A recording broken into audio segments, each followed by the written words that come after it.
Bueno, parece que ya es la hora de dar inicio a la sesión ordinaria del día 27 de noviembre de 2020 de la Asociación de Médicos Católicos de Guadalajara, Asociación Civil. En esta ocasión voy a iniciar primero por darle la bienvenida a tres nuevos integrantes de nuestra asociación en su carácter de socios virtuales. Nos da mucho gusto recibirlos y el interés que mostraron por aceptar la invitación. El doctor Jaime Raúl Parra Estrada, el doctor Héctor Manuel Cibrián Valdés y el doctor Salvador Salazar Gama. Sean ustedes bienvenidos. Dios los llene de bendiciones, de salud, de bienestar y felicidad junto con sus familias.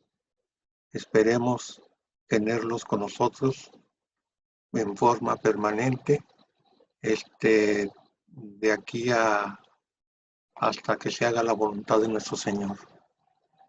Bien, pues vamos a comenzar con el tema. El que les he preparado hoy es el de la COVID obesidad.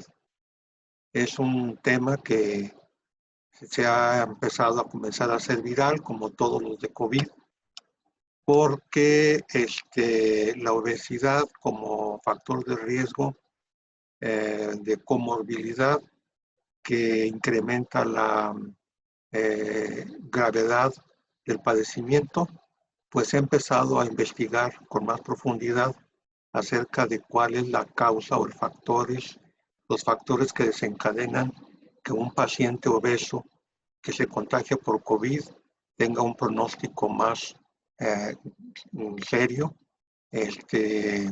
comparado con otros.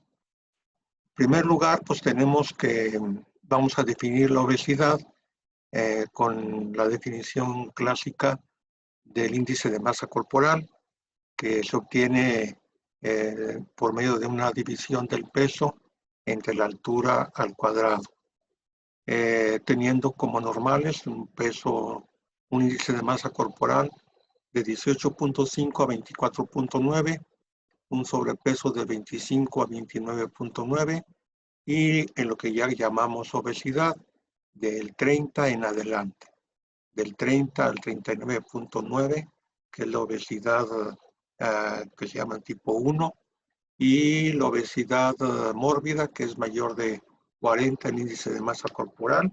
Es la clasificación con la que vamos a trabajar y con la que trabajamos todos los endocrinólogos. Hay varios tipos de obesidad, no puedo extenderme demasiado en lo que es la enfermedad porque es otro tema aparte, muy amplio, y además ya en la asociación les he dado una plática sobre esto. Pero en forma muy general necesito que tengan en cuenta que la obesidad en su clasificación etiológica se divide en exógena y en endógena. La obesidad de tipo endógena es aquella causada por alteraciones metabólicas genéticas o de otra índole que no se deban a un exceso en la ingesta de calorías o en la falta de consumo de las calorías ingeridas, o sea, el sedentarismo y lo demás. La más frecuente, pues, es la que todo mundo conocemos y a lo mejor hasta la padecemos. Es más del 95% de los casos se debe a un estado de alteración nutricional. Y solamente un 5%, o menos del 5%, es de tipo endógena, debido a un exceso de hormonas, por ejemplo, en el síndrome de Cushing, a una falta de hormonas, por ejemplo, en el hipotiroidismo, y bueno, a una serie de alteraciones más. De acuerdo al tipo de distribución de la grasa, los obesos se clasifican en obesidad generalizada, en obesidad de tipo androide y en obesidad de tipo ginecoide. Eso lo conocemos muy bien y lo vamos a pasar. Cuando empezó a observarse la obesidad en la medicina, pasó por etapas culturales y diferentes partes del mundo, incluso para verla como una, no sé si llamarle virtud o una característica sobresaliente, deseable. Hay pintores famosos que les gustaba plasmar sus dibujos con personas, sobre todo mujeres, obesas, y era un signo de belleza o, digamos, de bien visto. Y poco a poco se vio que pues realmente era un problema de enfermedad, a tal grado que ahora en el mundo 3 de cada 10 personas sufren de sobrepeso y obesidad, y para mala suerte en México tenemos los índices más altos. El promedio es de por cada 10 personas adultas, 7 padecen de sobrepeso o de obesidad. Y en los niños también, de tal manera que ocupamos el primer lugar en obesidad infantil y el segundo lugar en obesidad en adultos actualmente.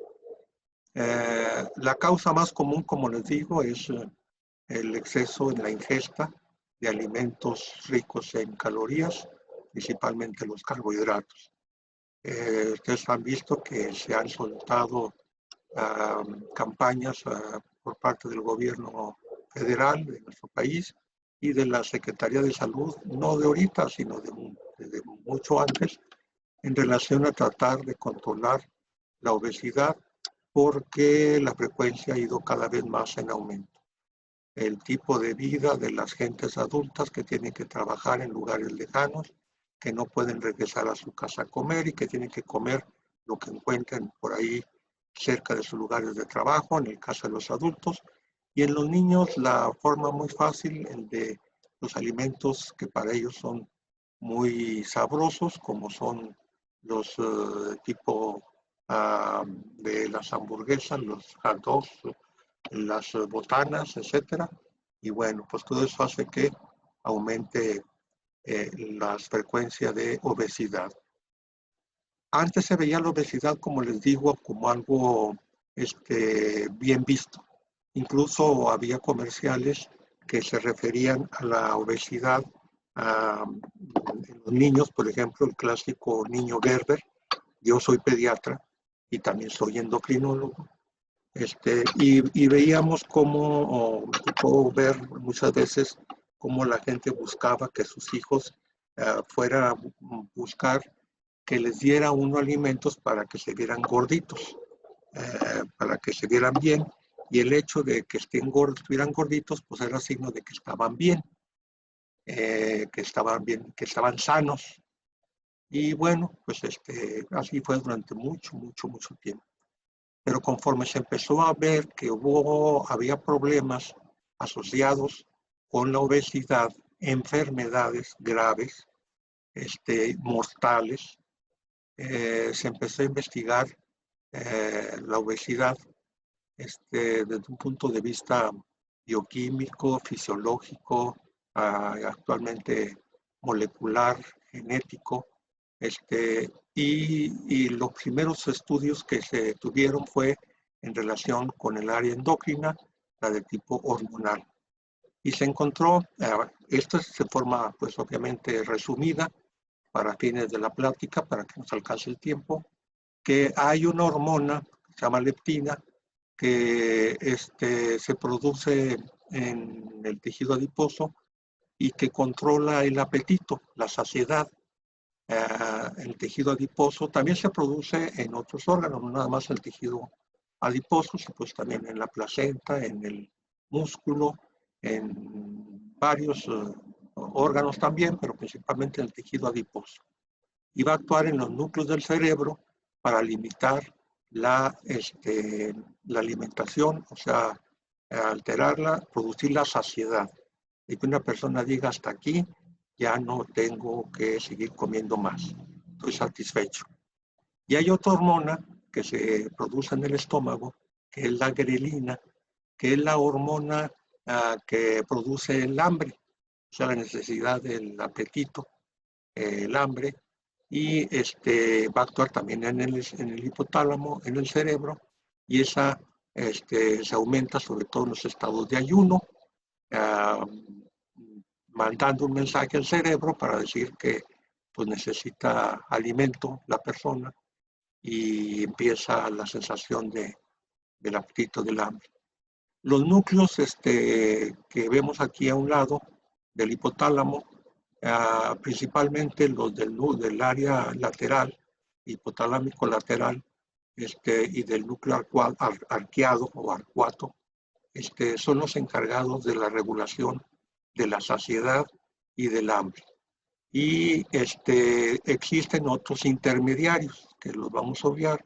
Su mecanismo es muy interesante, pero pues no nos da tiempo para hacerlo. Aquí está, si se fijan ustedes, ya un estudio ya más completo, integral, en donde toma en cuenta pues, la relación del estómago vacío en el ayuno. La leptina pues está disminuida, pero aumenta la grelina, que está diciéndole a los núcleos hipotalámicos que la persona tiene hambre, el sujeto está con hambre. Y finalmente, cuando ya ha ingerido una cantidad, digamos, adecuada de alimentos en relación al volumen y a las calorías, se libera la hormona por los adipocitos que se llama leptina, para decir que hasta ahí, que llega la saciedad y ya. No es tan sencillo el ciclo que les estoy platicando. Grelina, leptina, y se acabó. Cada una de estas hormonas, además, eso es lo importante, que se encontró después, tenían otras acciones, además de la ir a estimular los núcleos hipotalámicos. Y eso es lo importante, tenerlo en cuenta, porque es lo que nos lleva ahora a conocer por qué la obesidad es causa de una enfermedad de comorbilidad y que es un factor de riesgo muy amplio para muchas enfermedades más. Generalmente la persona obesa no quiere reconocer que come demasiado y que casi no hace ejercicio, que tiene una vida tendiendo a ser sedentaria. Y en el consultorio privado, principalmente, también pues en medio hospitalario y en todos lados, cuando la persona consulta a uno por su problema de obesidad, pues lo primero que le echan la culpa es a los genes. Es que son mis genes. Tengo la obesidad es genética y eso, pues yo qué hago. Yo por más que me pongo la dieta, casi no como, hago ejercicio, de todos aumento de peso. Y luego aparte dicen que también es por problemas de tipo de ansiedad, de cuestiones de tipo nerviosas, en donde los neurotransmisores, la serotonina, dopamina y hormonas como la grelina, la leptina y el péptido YY, que es el factor terminal de estimular los núcleos hipotalámicos, se ven involucrados. Entonces, pues ya tenemos dos factores. El genético, que en realidad es aproximadamente el 6% de las causas de obesidad de tipo endógeno. O sea, sí hay una alteración genética, pero es muy poca y es de la de tipo endógeno. Y se refiere a una alteración en la producción de la formación de leptina de tipo genético. Esa es la explicación. Y la muy frecuente también, la más frecuente de todas, es que las personas, sobre todo del sexo femenino, acuden con uno para decir que les falla la tiroides, que realmente lo que tienen es una falla de la glándula, de la tiroides. Y realmente la única glándula que les funciona mal es la glándula salival, o sea, comen de más, no es la tiroides. El hipotiroidismo como causa de obesidad endógena, no exógena, endógena, es aproximadamente del 6 al 8%. Entonces también muy pocos casos. Y los otros más raros que son ya por problemas de enfermedades o por exceso en el consumo de sustancias de tipo corticoide, como el síndrome de Cushing, o el tomar prednisona en los asmáticos o enfermedades o tabletas o medicamentos corticoides, les puede dar problemas de tipo de obesidad, pero esa es otra, esa es la enfermedad endógena. En realidad lo que se trata es de que la persona ingiere una cantidad de calorías de alimentos de más que exceden las necesidades calóricas para su actividad y para las necesidades diarias. Entonces empiezan a guardar esas calorías que ya se ingirieron y ya tienen que cumplir un papel metabólico interno. No se pueden desaparecer o irse por la respiración o sudarlas, sino que ya empiezan a guardarse. Ya se ingirieron, no se consumen, ahora se guardan. Y la forma de guardarse es en forma de grasa en el tejido adiposo. Y eso es lo que da la obesidad. Bueno, una vez que se empezó a estudiar la obesidad como factor de riesgo de comorbilidad, se empezó a encontrar que estaba relacionado con enfermedades cardiovasculares, con enfermedades vascular cerebral, con alteraciones respiratorias, principalmente por la dificultad para la inspiración y la expiración, de problemas gastrointestinales, y uno de los más importantes es la diabetes mellitus de tipo 2, la hipercolesterolemia, problemas de infertilidad, problemas de la piel, cáncer, varios tipos de cáncer y muchos otros más. Aquí tenemos algunos de los cánceres ligados a problemas de obesidad o sobrepeso, como el meningioma, el adenocarcinoma del esófago, el mieloma múltiple, cáncer del riñón, del endometrio, del ovario, del colon, del recto, del páncreas, o sea, del tubo digestivo, y el cáncer de mama, así como el cáncer de la glándula tiroides. Estos son cánceres que han sido estudiados y que está confirmado que la obesidad influye en la aparición de estos problemas, de estas enfermedades. Pero lo que ha sido más estudiado y a lo que ha dado más importancia los médicos y las personas, gracias a esto que se encontró, que en un principio se llamó el síndrome X, es el llamado síndrome metabólico, o el que algunos le llaman el cuarteto de la muerte, aunque otros le han puesto el quinteto. Lo importante es que en este síndrome metabólico existe, en primer lugar, la hiperglucemia por resistencia a la insulina.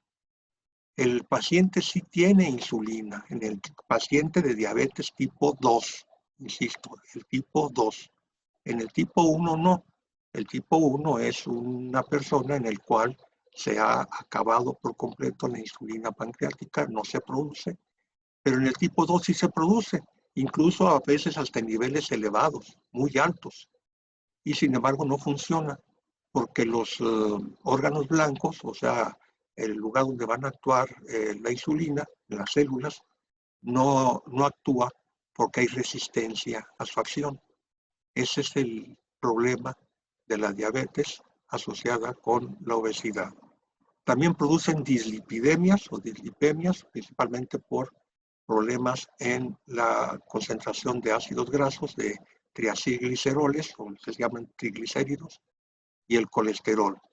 Aumenta la hipertensión arterial, que vamos a ver ahorita por qué motivos, esta obesidad de tipo central.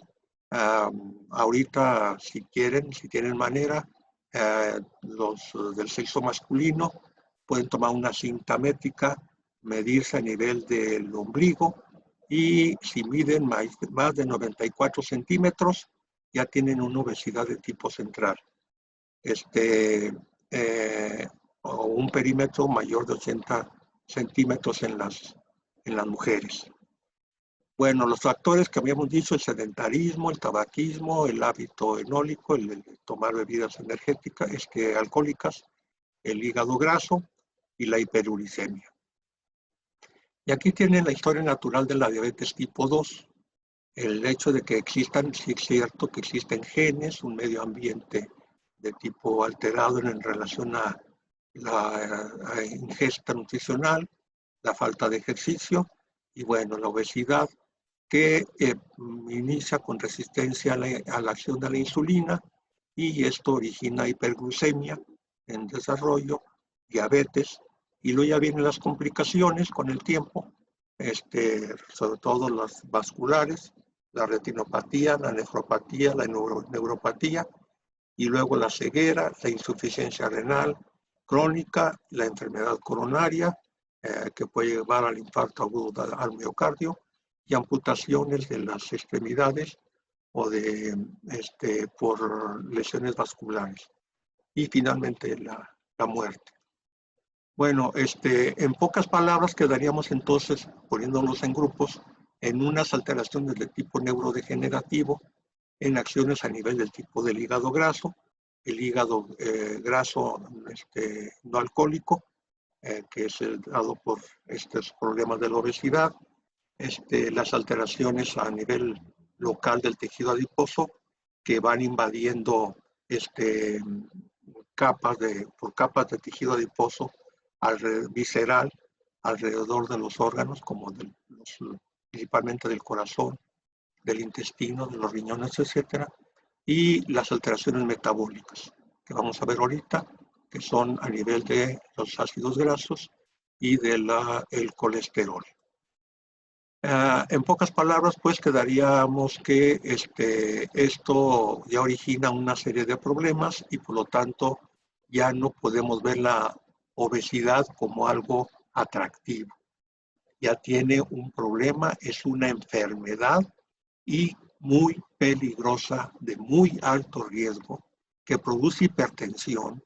La hipertensión es una enfermedad en donde existe un aumento de la presión arterial alta y sostenida y hasta ahorita incurable. Tratable, pero incurable. La esencial.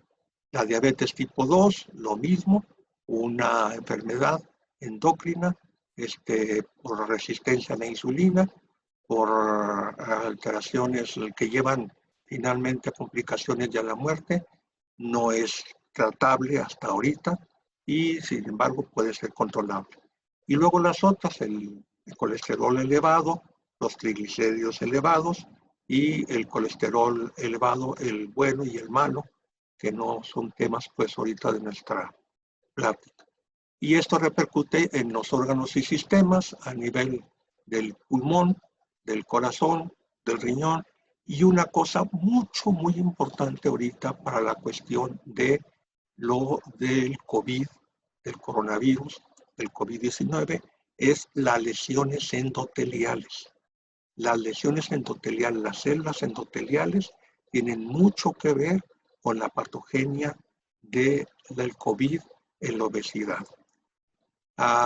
Así quedaría entonces, aunque se ve un poquito la gráfica con muchas rayas y puntos y lo demás, pero es la forma en que encontré más fácil.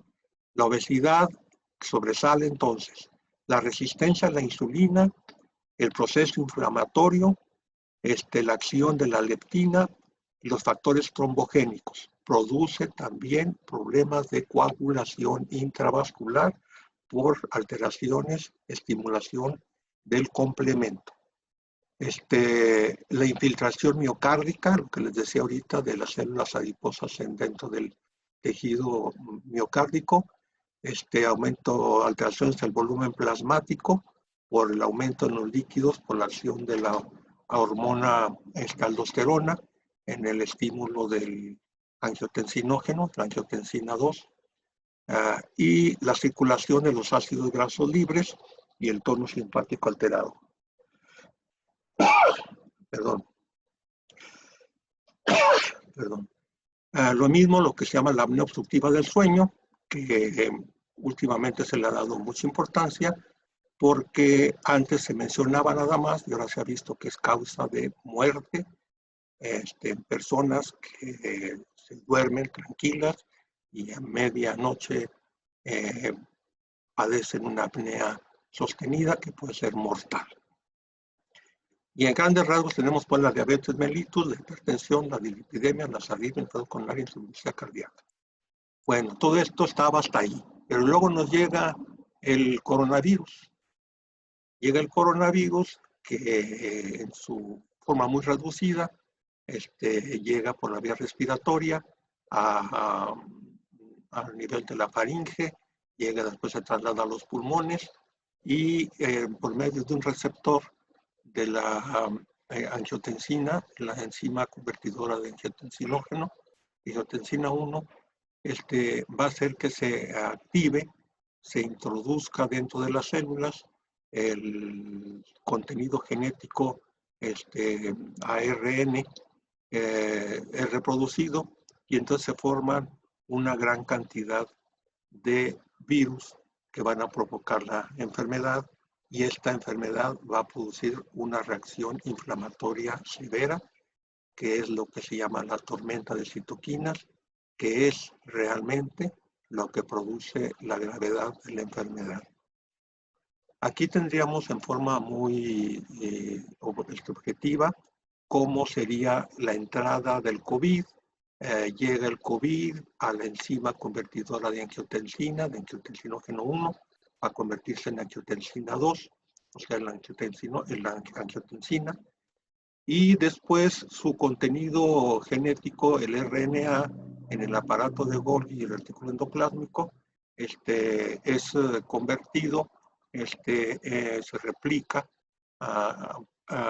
en más virus, lo que era nada más un virus, se va replicando en varios virus más, y por un proceso de exocitosis, sale hacia afuera de esta célula y a invadir otras células, y entonces se produce la enfermedad. Este es el mecanismo por medio del cual se produce la enfermedad COVID-19. Ahí mismo en la célula no se queda tan tranquila. Tenemos un sistema inmune innato y uno adquirido. El innato responde de inmediato. Las citoquinas, que también se llaman interleucinas, principalmente la 1, la 6 y el factor de necrosis tumoral alfa. Esto, si lo dividiéramos el COVID en días de evolución, se ha dividido en el estadio 1, que es el de la viremia. Cuando empieza a reproducirse, empieza a haber disminución de los linfocitos y alteraciones linfocitarias a nivel de la respuesta inmunitaria. Pero a nivel de la etapa 2, estadio 2, que empieza a haber alteraciones en el intercambio gaseoso de oxígeno y CO2, en el porcentaje de saturación de oxígeno, disnea, es donde empieza a haber el problema de gravedad. La persona puede cursar con una viremia, puede cursar asintomático y puede tener algunas alteraciones leves, tos, fiebre ligera o sin fiebre, y pasar asintomático y sin embargo es contagioso. O bien puede provocarle una reacción de una respuesta inmune demasiado exagerada, vamos poniéndolas entre comillas, el organismo hace su papel y obviamente va y lo combate al virus y a todo lo que provocó con todas las interleucinas, la famosa tormenta de leucinas, y esa respuesta inflamatoria es lo que va a provocar la gravedad de la enfermedad, la hipercoagulabilidad o síndrome de coagulación intravascular diseminada, que complica todo y produce una falla orgánica múltiple y finalmente la muerte. Entonces la obesidad podría multiplicar por 7 el riesgo de contraer una forma grave de COVID-19. Fíjense ustedes la importancia entonces ahora que se tiene de ver la obesidad como el factor de riesgo muy importante. Multiplicar por 7 el riesgo, nomás por el hecho de ser obeso. Y aquí están los estudios, nos vamos a pasar, que se han hecho. Aquí está la bibliografía, está perfectamente confirmado. Se empezó a ver que 6 de cada 10 personas contagiadas de COVID que tenían obesidad de 18 a 49 años, también 5 de cada 10 o 4 de cada 10 en personas mayores de 65 años que por lo general tienden a disminuir de peso porque empiezan a disminuir también de masa corporal, de masa ósea y de lo demás. Finalmente, para irnos un poquito más rápido, encontramos esta gráfica que está aquí abajo, esta de colores. El color verde significaría un índice de masa corporal de 25 kilogramos por metro cuadrado de superficie corporal, o 25 el índice, y el 47.1% en este estudio que se hizo en una prevalencia que se estudió en Inglaterra, el 60% tenían sobrepeso de 25 a 30, el 75% tenían obesidad grado 1 y el 85.7% tenían obesidad mórbida o grado 2 o 3, y el pronóstico fue mayor, y esto se ve los que tuvieron que ser hospitalizados y tuvieron que llegar a usar ventilación mecánica. Entonces, fíjense ustedes cómo el 85.7% de los que utilizaron, de los que se utilizó ventilación mecánica, eran obesos. Aquí tienen también en ese mismo estudio las afectaciones a nivel pulmonar, las alteraciones en el intercambio gaseoso, el bloqueo de enzimas que actúan a nivel de la hemoglobina, en la captación del hierro, de la hemoglobina y de las porfirinas, de tal manera que desplazan el fierro, lo desplazan a hemosiderina, y entonces la ferritina, perdón, y entonces el oxígeno no puede ser transportado. Entonces, a pesar de que le pongan un respirador mecánico, pues es poca la ventaja que se puede tener, porque el oxígeno no es transportable debido a que no está adecuadamente en la hemoglobina, porque le falta la ferritina. Y todo eso pues agrava el pronóstico. Bueno, se encontró en unos estudios aquí de pacientes, tanto como la influenza, que es un mecanismo parecido a la fisiopatología del COVID, que las obesidades, la obesidad, perdón, junto con las patologías que les he mencionado, producían un sistema inmune deficiente en el paciente infectado por el SARS-2, COVID-2. Bueno, aquí no puedo hacerles una descripción completa de todas las productos, que produce el tejido adiposo, el adipocito. Es realmente para tener una clase completa acerca de cuánta cantidad de sustancias activas metabólicas produce el adipocito y qué variedad tan grande de acción tiene. Por eso es que el adipocito ahora forma parte de la endocrinología como una glándula de secreción interna. Como lo más importante por su acción tan intensa está en lo que es la interleucina 6, la leptina, que es la hormona, que es una adipocina proinflamatoria, y el factor de necrosis tumoral alfa es a lo que me voy a dedicar. No porque sean los únicos que se produzcan, insisto, son los más importantes en la producción, en la fisiopatología de la enfermedad. La leptina dijimos que era una hormona que se producía en el tejido adiposo y que tenía que ver con la disminución de la ingesta, estimulando los núcleos hipotalámicos. Pero tiene otra acción, produce resistencia a la insulina a nivel del tejido muscular y hepático. La adiponectina es otra sustancia que se produce en el adipocito y que va a provocar un aumento de la sensibilidad a la insulina, contrario a la leptina. Esta sería benéfica. El problema es que durante el proceso inflamatorio, la adiponectina empieza a disminuir su secreción y como si no se sabe todavía la causa, por qué motivo, contribuye al proceso inflamatorio, estimulando los fibroblastos y disminuyendo las células T que se encuentran dentro del tejido adiposo. En el tejido adiposo no nada más son adipocitos. En el tejido adiposo también existen fibroblastos, macrófagos y células T y células endoteliales. Todo eso forma la grasa, el paquete de grasa. No es nada más adipocito. Por eso es que es una glándula de secreción interna. Otra cosa importantísima, produce también angiotensinógeno. En el tejido adiposo existe la enzima convertidora de angiotensina, igual como existe en el pulmón, en el alveolo.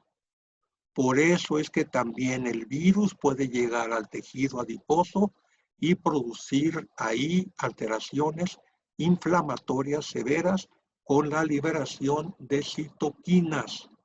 Esa es la explicación de por qué el tejido adiposo, entre más tejido adiposo existe, más campo de acción tiene el COVID y por lo tanto más inflamación y tormenta de citoquinas va a provocar. Entonces esto va a provocar alteraciones en el angiotensinógeno. Además, va a provocar hipertensión y va a alterar la fibrinolisis, produciendo problemas de infartos agudos al miocardio. La hipertensión, la obesidad como causa de hipertensión. Esa es la causa de la hipertensión en la obesidad. Y los otros que les decía, la resistina, la proteína de acetilación, la interleucina 6 y el factor de necrosis tumoral alfa. Vamos viendo que todo se reduce a esto.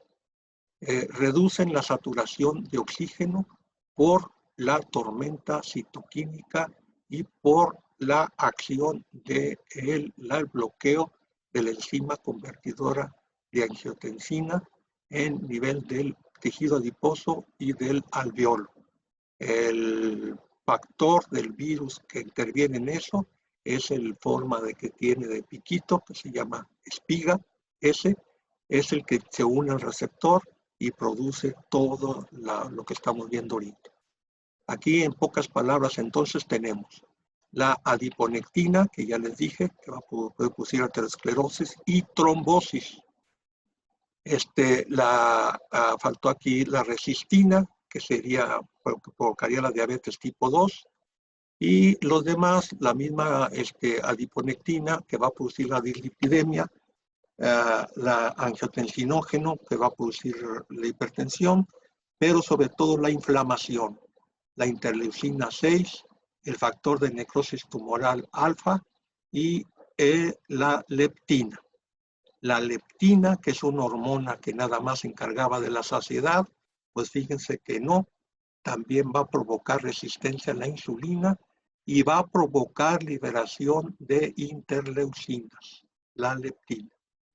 Entonces eso complica toda la situación.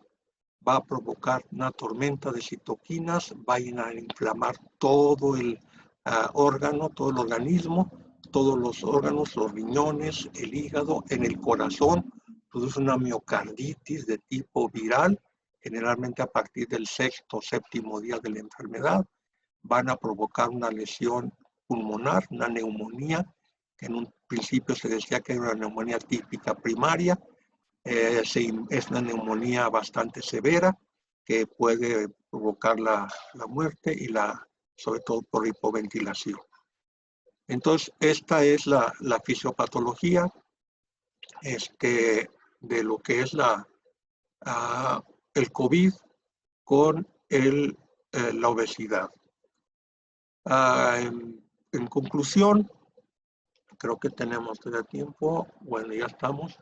Los resultados expuestos en los estudios mencionados con anterioridad, si bien no generan datos concluyentes, porque todavía no se puede decir que esto es así, generalmente están apareciendo nuevos y nuevos artículos, Bueno, pues que el factor de la obesidad es un factor de riesgo para el COVID porque produce en su fisiopatología, desencadena la tormenta de citoquinas, disminuye la inmunidad celular por los linfocitos T y va a producir alteraciones metabólicas asociadas, como son el aumento en la angiotensinógeno, en la aldosterona y principalmente en el complemento, en el sistema de complemento, produciendo trombosis, o sea, un síndrome de coagulación intravascular diseminada.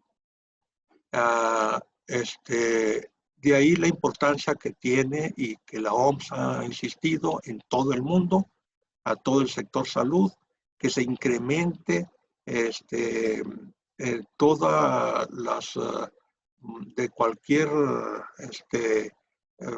con todo el sector salud, evitar la obesidad, que incremente más las cifras de obesidad, disminuyendo los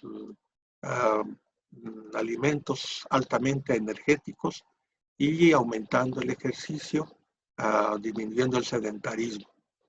Eso es mucho, muy importante. Tenemos que cuidar el peso porque además de la carga viral, tenemos que tener en cuenta que esa carga viral, que puede ser muy poca, en un paciente obeso va a ser muy alta y de muy alto riesgo. Pues eso es todo por esta vez. Espero que haya quedado bien comprendido la importancia que tiene la obesidad, no nada más pues para otras enfermedades que ya vimos, de tipo cardiovascular, hepático, gastrointestinal, sino también en este caso de el COVID. Esto es todo. Nos veremos en la siguiente sesión del mes de diciembre. Insisto, bienvenidos compañeros, Jaime Raúl Parra Estrada, Héctor Manuel Cibrián Valdés y Salvador Salazar Gama. Esperamos también a otros compañeros que confirmen la invitación, ya están enviadas y es posible que tengamos más gente en nuestra sociedad, en nuestra asociación, aunque ahorita pues los tengamos que ser en forma virtual y no podamos tener las reuniones presenciales y nuestras actividades que hacíamos a nivel comunitario. Me hubiera dado mucho gusto verlos y saludarlos a todos, pero pues en diciembre yo creo que la sesión va a ser cultural, nos vamos a ver todos y brindaremos por el año que termina y que esperemos que el próximo sea mucho mejor. Que Dios nos bendiga. Terminamos con la oración que siempre hemos terminado en nuestras reuniones. Les pido que lo hagan por favor cada quien. Hasta luego y eso es todo.